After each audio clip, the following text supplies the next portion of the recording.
Solar energy. And now here is another in our series of reports, Africa in the 21st Century. This week, our correspondent found herself in Kenya with a small but significant story. Tell us all about it, Kate. Yes, I've been investigating solar cooking.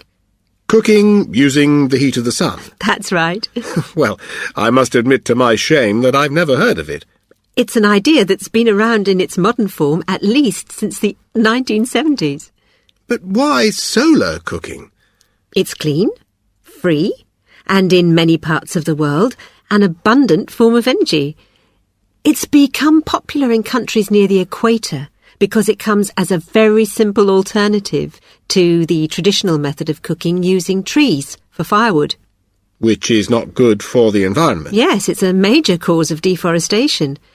It puts more carbon dioxide into the atmosphere, and it puts more pressure on already poor families. In Kenya, it's usually the women and children who have to find wood to cook their one meal of the day and have to walk greater and greater distances to get it. So, what does a solar oven look like? Well, there are basically three types. You either have a box, a fold-out panel, or a parabolic dish.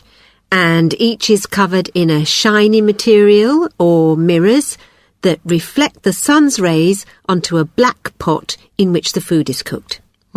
Sounds simple. They are, and that's the point. Anyone could make one from everyday materials. For the reflector, you could use aluminium foil, for example. Obviously, they've gone through many prototypes. But the idea is that this is a simple, reproducible technology for people in developing countries to cook their everyday meals. And is it safer than an open fire? Oh, yes, because you're using a reflector, not a flame, although the cooking temperatures you get are similar. And the test, presumably, is not just can local people in Kenya use it and teach others how to use it, but are they still being used a year later? Exactly. And that's what we've found.